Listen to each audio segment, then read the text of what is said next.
these guys have some valid points. What were the valid points?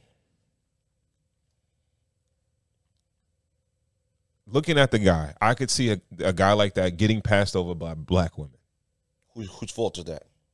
I can't say whose fault. Are we placing blame? If you want to be an engineer and you're putting your application in, you went to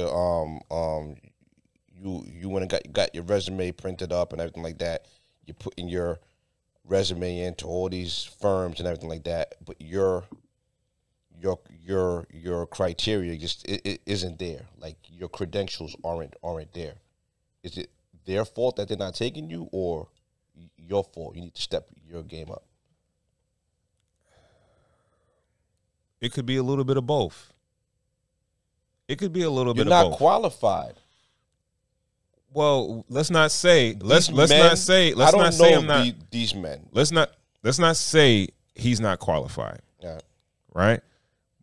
But we have an idea of the type of issues that black women speak about in regards to black men. Right? They say black men are not really bringing much to the table financially.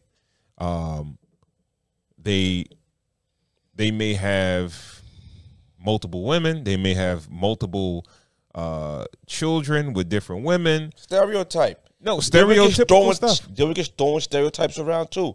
They were throwing stereotypes to the black women, saying that they were angry all the time. The one dude was like, yeah, the neck's always rolling and all that. We're just throwing stereotypes at each other. There's a certain kind of black man. There's a certain kind of man, period, that is qualified to date a black woman. Not everybody could date a black woman. Come on, man. So, in a sense, you're putting them in a category of being difficult. Who? Black women.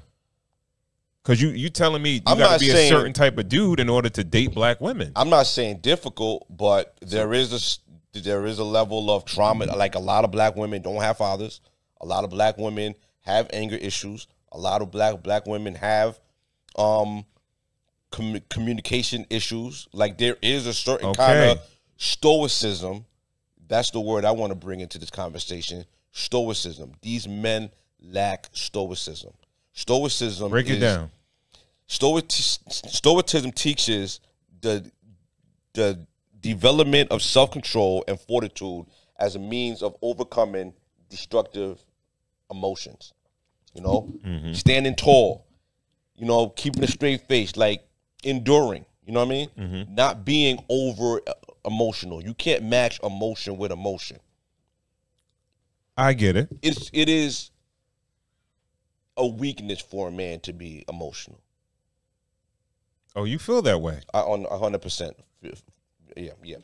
I 100% feel that way. I feel like it's a weakness for a man to be emotional, and I feel like it's. I believe in certain situations. I feel like it's a weakness for a leader to be emotional as well too. I believe so also, but in this particular exercise that they were doing, if you can't be vulnerable with your woman,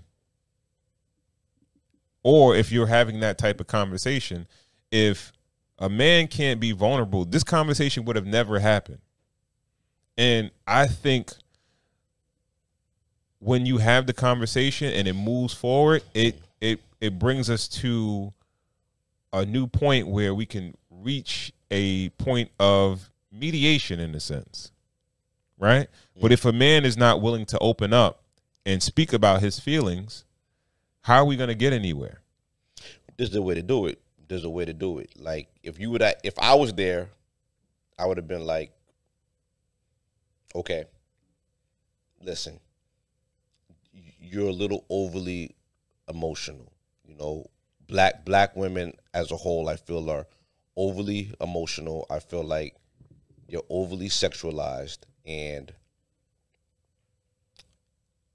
make a lot of bad decisions early